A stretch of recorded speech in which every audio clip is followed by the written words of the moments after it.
Nagaan Waaqayyoo bakka jirtan hundumaatti isiniif abaayyetuun isiniin jedha. Hordoftoota maatii Fayyinaa YouTube'ii hundumti keessan Gooftaan Yesuus Kiristoos baga jala bultii bara 2014 isin ga'e isiniin jechuun barbaada. Dabalataan guyyaa kana yeroon akka isiniin jedhu ganaa bara 2014tti galuudhaaf ji'a tokkoo fi walakkaatu nu hafa. Kana jechuun amma yeroon itti ergaa kana itti dubbachuudhaaf as ba'e kanatti guyyaan 11 bara 2013 ta'uu isaadha kan ani ibsuu barbaadu. Haa ta'u iyyuu malee garuu bara dhuftu kana keessatti bara 2014 dhufaa jirtu kana keessatti maaltu godhamuun akka irra jiraatu waggaa sana guutuu keessatti waan ta'u wanta raawwatamu karaa qulqullootaa, karaa waldaa kiristaanaa, karaa biyyaa wanta godhamu hundumaa Waaqayyo Gooftaan keessa koo fidee kan inni kaa'e isinitti himuufidha kan isin fuulduratti ba'ee jiru. Yeroon kana jedhu waldaa Fayyinaa keessatti ergaan barootaa ituu waggaan hin galin dura gadhiifama. Waggaan ituu hin galin ji'a tokko yeroo hafu, ji'i lama yeroo hafu gadhiifama. Kanaaf ammas guyyaa 11 bara 2013 jechuun ganaa gara ji'a tokkoo fi walakkaa olidha kan nu hafee jiru jechuudha. Ergaan amma ani isiniif dubbisuudhaaf yookiin isinitti himuudhaaf isin fuuldura dhaabbadhe kun lakkoofsa 21 kan qabu. Waggaa sana guutuu guyyaa 366 wanta godhamu hundumaa wanti raawwatamu hundumtiniyyuu ergaa nama qabadhee ba'e kana irratti caafamee jira jechuudha.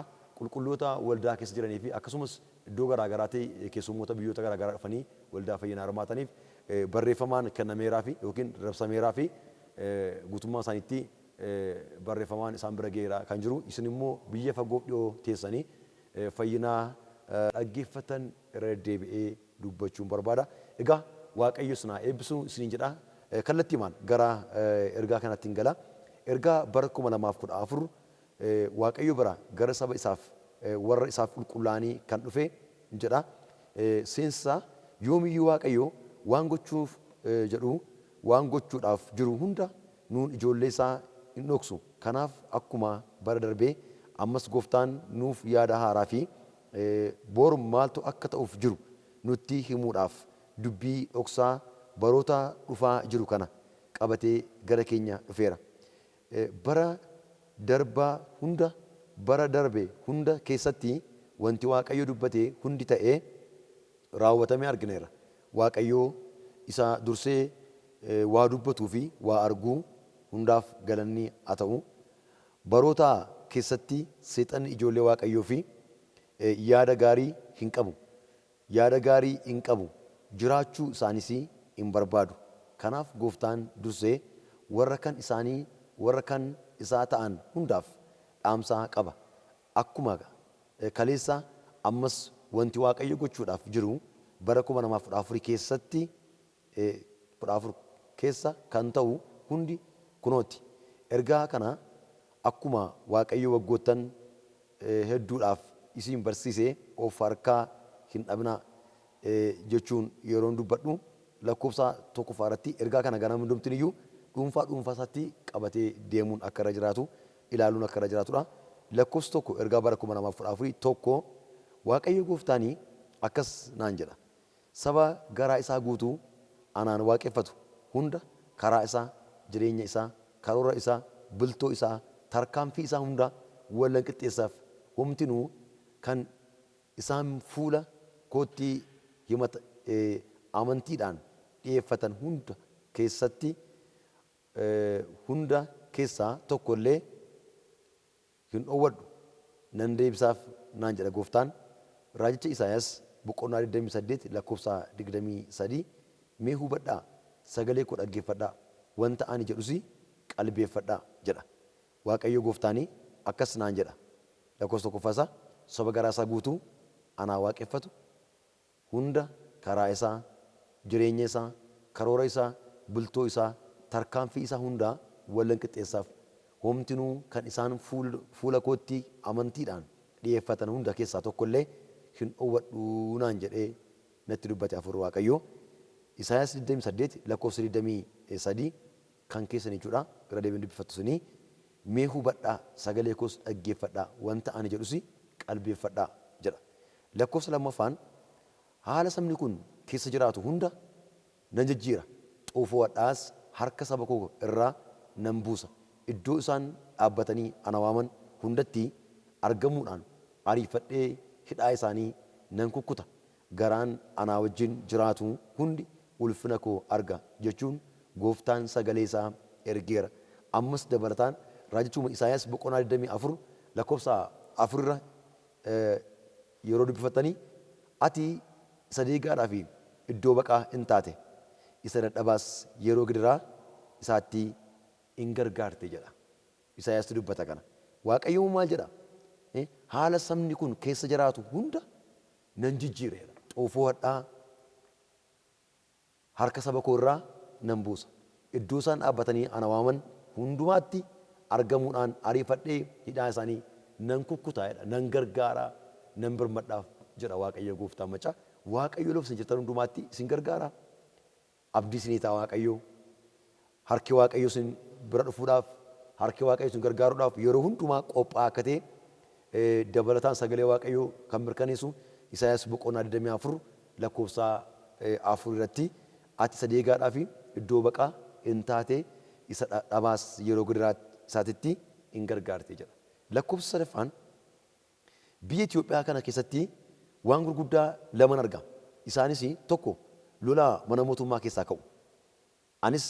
Innis aangawoota mootummaa gidduutti wal dhabdeewwan garaagaraatu ka'a. Yeroo kun ta'u karaa ittiin lubbuu walii baasan barbaadu. Kanaaf kana qofaa utuu hin ta'in bobaa muummicha ministeeraa Dr. Abiy jala ta'anii qaamota bakkee wajjin hidhachuudhaan kufaatii biyya kanaaf kan abjootan namoota hedduutu jira. Garuu naan jedha Waaqayyo waan isaan yaadanii tasuma hin ta'u warra kana godhan bara 2014 keessa Waaqayyo waan isaan dhoksaatti xaxaa oolan hunda bakkeetti baasee nan mul'isaa nan salphisas naan jedha Hafuurri Qulqulluun yoomiyyuu biyya kana diiguudhaaf ka'anii hin milkaa'an kan jedhu isa biyya kanaa bara baraan hoogganuu gooftaa Yesuusidha jechuudha. Yeroon kana jedhugaan akkuma seesitti dubbadhe ergaan kun amma lakkoofsi 3 yeroo sitti himaa jiru kuni yeroon itti ergaa kana dubbataa jiru guyyaan isaa sitti himeera ganaa hin galle jechuudha. Amma ganaa hin galle kun kan ta'u gaanii bara Tadee Maartaan keessatti jechuudha. Bara Tadee Maartaan keessatti guyyaan itti ergaa kana dubbadhe kaasee wanti kun ta'uu jalqaba jechuudha. Guyyaa 11 2013 booddee wanti amma sitti himaa jiru kun hundumtiniyyuu guutummaa biyya kana irratti raawwatamee qulqulloonni hedduun ija keessanii agartu jechuudha.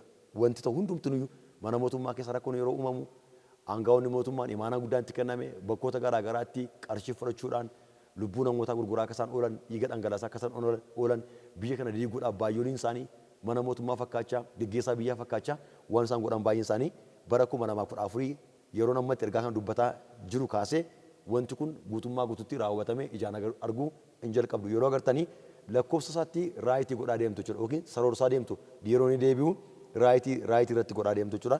Lakkoofsa 4 biyya kana biyyoota kallattii guddinaaf dorgoman keessatti maqaan ishee akka dhaamu yookiin waamamu nan godha.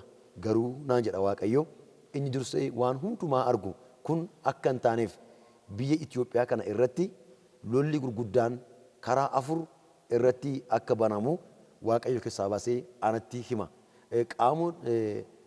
Qaama lola kana kaasuudhaaf yaadaa jiran arfan isaanii maqaa isaanii as gubbaatti barreessuu yookiin dubbisuu hin danda'u.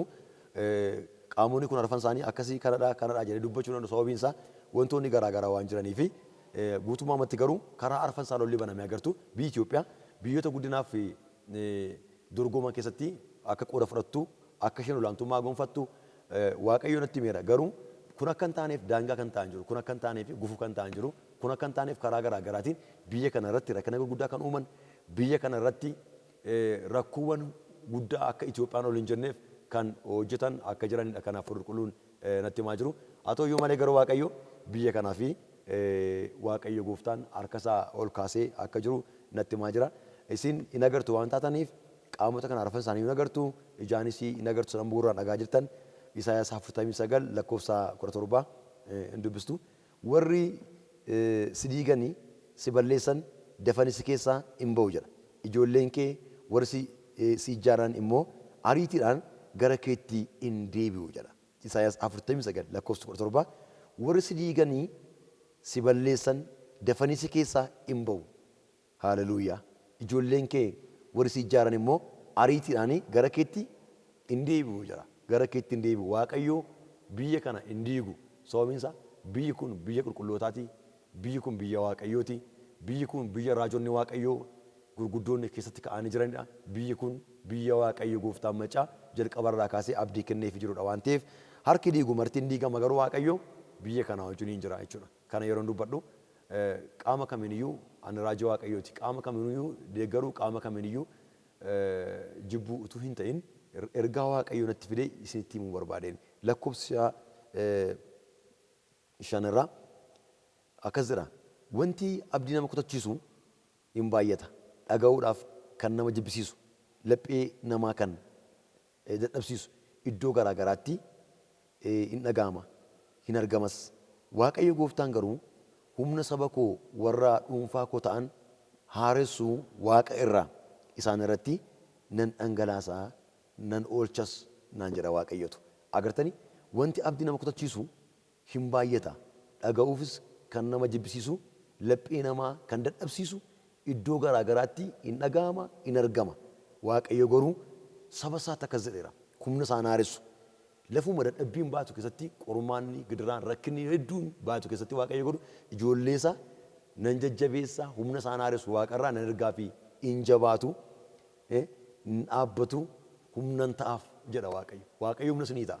Waan dhageessan kan isinirraas yoo jiraateyyuu wanti isin agartan laphee keessan kan dhukkubsu yoo jiraateyyuu humni isin dhaabu Waaqarraa akka isin bira dhufu Waaqayyo gooftaan dursee isinitti dubbachaa jira. Kanaaf qulqulloonni jabaattanii waan agartanii dhageessanirra isa nama dubbadhu ergaa Waaqayyo kan dhageessanii akka ittiin jabaattan isinitti himuu nan barbaada jechuudha.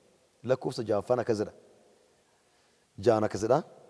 Afurri humna amantootaa nyaachuudhaaf gara yaada mataa isaatti deebisuun yaada Waaqayyo keessaa isaan baasuun dadhabbii itti buusee mana Waaqayyo baqachiisuun dubbii sobaa duukaa akka isaan hiriiran godhu tokko hin ka'a.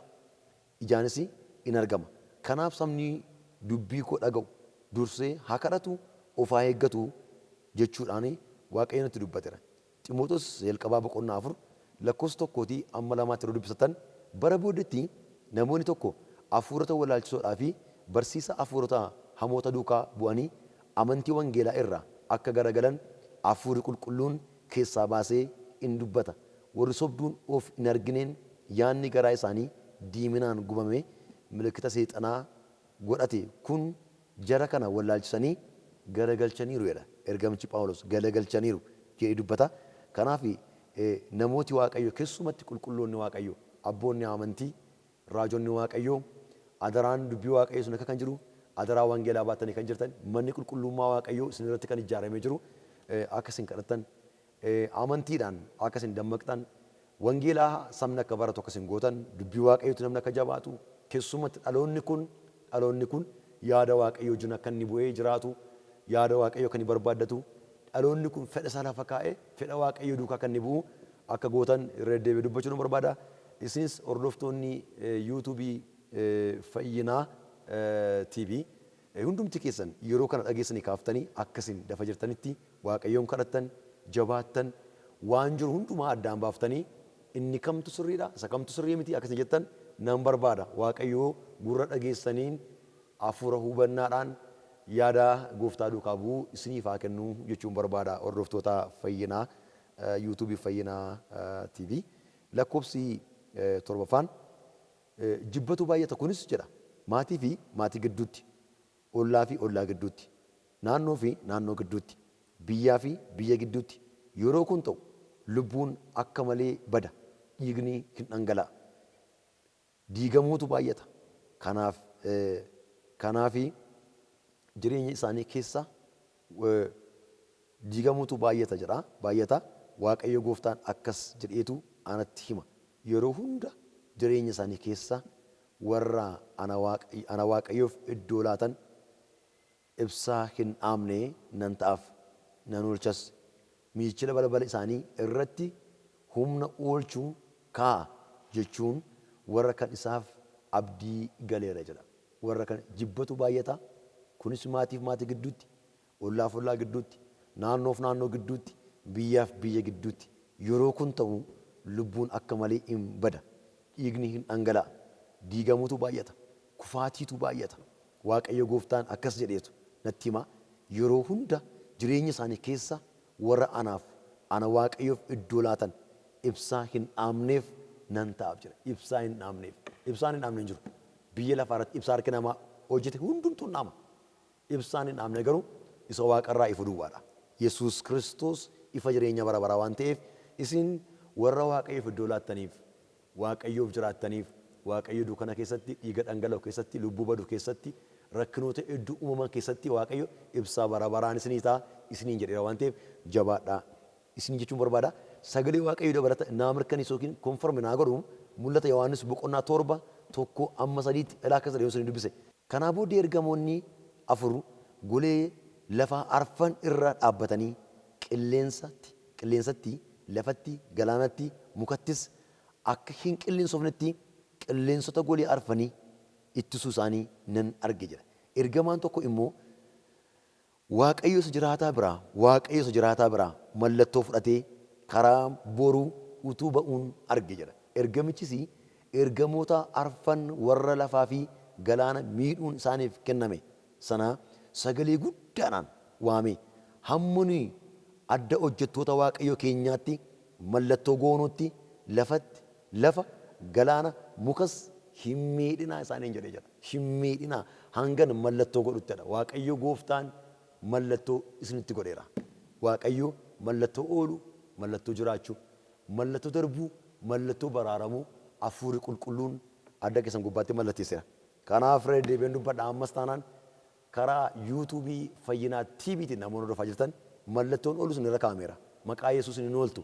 Biyya jirtan keessatti, lafa jirtan keessatti, golee jirtan keessatti Waaqayyo mallattoo oolchuu isin gubbaa kaa'eera. Mul'ata Yohaannis 7:1-3tti isin mallatteeffamtaniitu waan taataniif hin ooltu maqaa gooftaa Yesuusiin jechuudha. Haaleluyyaa. Ameen jedhaatii koomentii jalatti kana barreeffadhaa dubbistan. Saddeetaffaa du'atu baay'ata. Kunis utuu itti hin yaadin kan ta'udha. Nagaa rafee, nagaa raftee kan achumaan darban nagaa baatee nagaa ba'ee kan utuu hin deebiin hafantu baay'ata. Kanaaf na kadhadhaa jedha Waaqayyotu. Jedhii saba kootti naa himinaa jedhe. Na kadhadhaa jedhiiti saba kootti himedha. Hin baa nagaa, hin baati nagaa. Nagaa rafaa nagaa rafti garuu du'aatu lafa argama. Du'aatu lafatti argama jechuudha. Nagaa rafee du'aadha. Nagaa raftee du'aadha. Nagaa ba'ee du'aadha. Nagaa baatee duuti. Kanaaf isin hojjettoonni Waaqayyoo jabaadhaa. Maatiin Waaqayyoo jabaadhaa kadhadhaa. Lakkoofsa kurnaffaan isaa naannoo Oromiyaa kaleessa namoonni baay'een keessaa baqataa kan turan amma immoo Waaqayyo harka misoomsuu nan kaasaa hidda hadhaa'ummaa kan ta'an hundeedhaan buqqisuu nan jalqaba naan jedha gooftaan. Raajicha Isaayyaas boqonnaa 55 lakkoofsa 12-14tti Isaayyaas raajicha 55-12-14tti isin gammachuudhaan iddootti booji'amtanii hin baatu. Nagaadhaanis hin geggeeffamtu. Tulloonni fi gaaronni isin duratti in ililchu. Mukeetiin caakkaa hundinuus harka walitti rukutanii qooda muka qoraattii birbirsi in biqila. Qooda kosorruus hadheessi in biqila. Kun hundinuu maqaan koo akka ittiin beekamuuf milikkita bara baraan hin banneef hin ta'aa jedhe Waaqayyotu. Oromiyaan kaleessa namoonni hedduun keessa jiraachuu jibbaa keessaa baqachaa dhiisaa biyya kana guutummaan onsanii keessaa kan yaa'aa turan baay'een isaanii amma garuu Waaqayyo ofii koonitti darba ofii koonitti darba kana yeroo darbu immoo Waaqayyotu hidda dhaawummaa kan ta'an akka namoonni biyya kana keessatti hojii garaagaraa piroojektota garaagaraa misoomota gurguddaa garaagaraa hin hojjennee fi hidda dhaawummaa kan ta'an karaa mana mootummaa keessa hidda dhaawummaa kan ta'an qaamota garaagaraa keessaa siyaasaa wajjin wal qabatanii biyya kana diiguudhaaf karaa adda addaatiin Oromiyaa keessa naanna'anii namni akka biyya kana hin misoomsine kan godha Waaqayyo nan kaasaa ofii koonitti darba nan buqqisa sanaa booddee Oromiyaa Waaqayyo nan misoomsa jedhaa jira afurri qulqulluuni nan misoomsa biyya kana jedhaa jira Waaqayyo biyya kana deebisee akka misoomsu abdii biyya kanaaf galeera Itoophiyaa keessaa naannoo Oromiyaa kanaa jechuudha. kudha tokkoffaa akkasidha. Duulli yookiin loltuun lolee biyya kana nan kuffisaa jedhu hundinuu ofumaadhaa maamalee jedhe Waaqayyo utubaa hin jigne biyya koof ta'eeraa naan jedha Waaqayyotu. Ishee kana danda'e lakkoofsa kana duulli yookiin loltuun lolee biyya kana nan kuffisa jedhu hundi ofumaadhaa maamalee jedha Waaqayyo utubaa hin jigne biyya koof ta'eera naan jedha Waaqayyotu. Biyya Itoophiyaa kanaaf Waaqayyo ani utubaan sochoone hin jigne ta'eera jedha. Namni hedduun garuu nan kuffisa, nan balleessa, nan diigaa kan jedhee iddoo garaa garaa ka'u hundinuu hin qaana. Hiyyeellaa malee Waaqayyo biyya Itoophiyaa biyya ontee biyya kufteen godhu Waaqayyo raawwate. Ani utubaa biyya kanaaf ta'eera. Biyya kanaaf Waaqayyo utubaa hin jigne ta'eera jedha. Hafuurri qulqulluun inni dubbisaaf amanamu jechuudha. Kan ammoo hin agartu qulqulloonni baay'een. Inni agartu namoonni hedduun hin ka'u loluudhaa fi namni hedduun hin ka'a meeshaa lolaa fudhatee garuu qaana'ee deebi'a jechuudha. Yeroo agartan raayitii godhaa deema Waaqayyo nama galateeffadha iddoo jirtan irratti. Lakkoofsa 12 raajota dhugaadhaaf amanamummaadhaan Waaqayyoof hojjetan baay'ee irratti qormaanni jajjabaan hin geggeeffama. Kunis kan ta'u tokko hojii Waaqayyotti kennee tasgabbiin akka hin hojjenneef. Lama sabni Waaqayyo ayyaana Waaqayyo isaan irra kaa'een akka hin fayyineef. Sadaffaa nagaa isaan dhowwuudhaan saba Waaqayyo harka isaaniitti kenneef akka hin kadhanneef gochuudhaaf kun hin ta'a.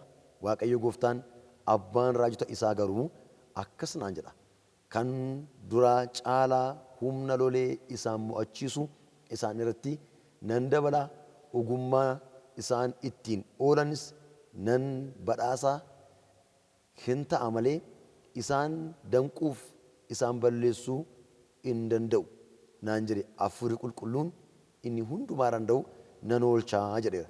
Raajonni baay'een hin qoramtu anaan dabalate hin qoramtu iddoo garaa garaatti waan garaa garaatiif hin qoramtu waan hin goonetti gootaniitu jedhamtu waan hin jennetti jettaniitu hin jedhamtu. Kan ammoo yeroo ta'u qabxii sadii jira 12 jalatti tokko hojii Waaqayyo isinitti kennee tasgabbiin akka isin hin hojjenneef raajonni Waaqayyo dhugaan anaan dabalate raajonni Waaqayyo dhugaan jechuudha. Lammaffaa sabni Waaqayyo nutti kennee akka nu hin kadhanneef sabni Waaqayyo nutti kennee ayyaana kana kan nurraan hirmaanneef sabni Waaqayyo gara keenya fide akka isaan ayyaana kana nurraan hirmaanneef. Sadaffaan immoo nagaa nu dhowwuudhaaf nagaa sun dhowwachuudhaaf yeroo nagaan dhibu namni kadhachuutu dadhaba. Yeroo nagaan dhibu namni saba Waaqayyotti kenneef biyyaaf dhalootaaf kadhachuu dadhaba. Qabxiiwwan 12 jalatti qabxii sadii kana lakkoofsa 12 jalatti qabxii sadii kana tokko hojii Waaqayyo isinitti kennee tasgabbiin akka hin hojjenneef. Lammaffaan sabni Waaqayyo ayyaana sanarra Waaqayyo kaa'e kana akka hin hirmaanneef. Sadaffaa nagaa sun dhowwachuudhaaf. Wanti kan hundumtiin iyyuu Waaqayyo maal jedheera ogummaa ittiin ooltan isiniif kennuudhaan ayyaana isinii dabaluudhaan akkasiin muutanii dabartan nan godhaa jedheera Waaqayyo. Abdii qabna waan ta'eef hin sodaatina jabaadhaa raajonni Waaqayyo dhugaan kadhadhaa isin jechuun barbaada. Dabalataan lakkoofsa 13 akkas jedha nan dubbisaa. Amantoota keessaa tajaajiltoota keessaa warra dhugaadhaan anaaf hojjetan anaan amanatan keessaa garaa isaaniitti warra iddoo anaaf kennan hunda hafuura qulqulluudhaan nan guuta. Baaseen ittiin hojjedha naan jedha Waaqayyo. Agartanii baaseen ittiin hojjedha naan jedha Waaqayyo inni qulqulluun. Lakkoofsa 13 irra deebi'aa. Amantoota keessaa tajaajiltoota keessaa warra dhugaadhaan anaaf hojjetan anaan amanatan keessaa garaa isaaniitiin warra iddoo anaaf kennan hunda hafuura qulqulluudhaan nan guuta. Baaseen ittiin hojjedha naan jedha Waaqayyo. Seenaa fi maqaa isaanii nan jijjiira. Iddoo aarsaa koo irra dhaabbatanii dubbii arraba isaanii irra kaa'e anaaf dubbatu naan jechuudhaan Waaqayyo nutti dubbateera. Saba keessaas namoonni baay'een hin ka'u warra dhugaan. Tajaajiltoota karaa garaa garaa tajaajiltan keessaas keessumsiisuu kan tajaajiltan warri waaqeffachiistan warri mana qulqulleessitan isin keessaas Waaqayyo namoota baay'ee dibee gara aarsaa isaatti hin baasa. Nuun qofaatu hin ta'e Waaqayyo isiniinis dibee Waaqayyo fidee nu bukkees hin dhaabee akkasuma hojii Waaqayyo hojjetan hin godha Waaqayyo garuu kadhachuudhaan fuula Waaqayyo akkasiin deddeebitan irra deebisitti hin barbaada. Lakkoofsa 14 bara 2014 bara ilaalamuu saba koo fi waldaa koo nan godhaa naan jedha Waaqayyotu. Ameen. Ameen. Ameen jedheeraan. Waaqayyo bara ilaalamuu waldaa koof nan godheera. Bara 2014 bara ilaalamuu saba isaa bara ilaalamuu waldaa isaa hin godha Waaqayyo. Isinis koomentii jalatti ameen. Ameen. Ameen jechuudhaan yeroo ergaa kana dubbisatan itti boqodhaa, ittiin jajjabaadhaa. Ilaalamuun barbaada roottan Waaqayyo isin ni ilaala. Waldaa isin keessa jirtan ni ilaala. Lafa isin jirtan ni ilaala. Haala isin keessa jirtanitti Waaqayyo yeroo ilaalamu isin godha bara 2014 jechuudha. 15 biyya kana keessaa humna waldoota dhugaa fi hojjettoota Waaqayyo dhugaa morkatu abaaru hunda karaa adda addaan nan balleessa naan jedha Waaqayyo. Nan ajjeesa naan jedha Waaqayyo. Hunduu maqaa Gooftaa Yesuusiin.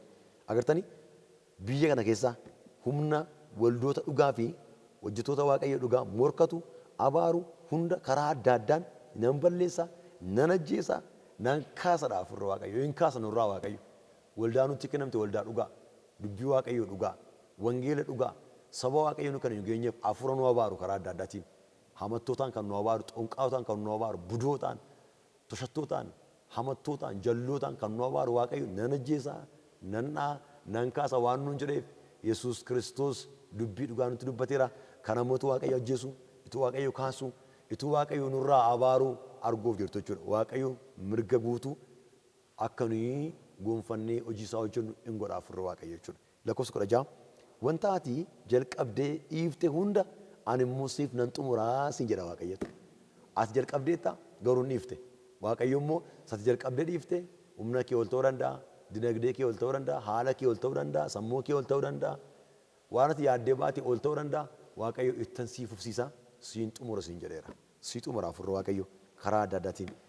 Hojii haa ta'u, barnoota haa ta'u, daldala haa ta'u, isa kamiin iyyuu haa ta'u jalqabdanii kan dhaabbatan bakka isin dhaabbattan irraa kaasee Waaqayyo itti isinii fufsiisa jechuudha. Kanaaf jabaattanii akkasiin fuula Waaqayyo deddeebitan isitti hin barbaadu. Lakkoofsa 17 karaa hundumaa rakkinni saba koo hin baay'ata. Garuu ijaan argu malee isaan oolchuudhaaf harka isaanii moochaan qabeera. Itti bu'a garuu isaan hin nyaatu.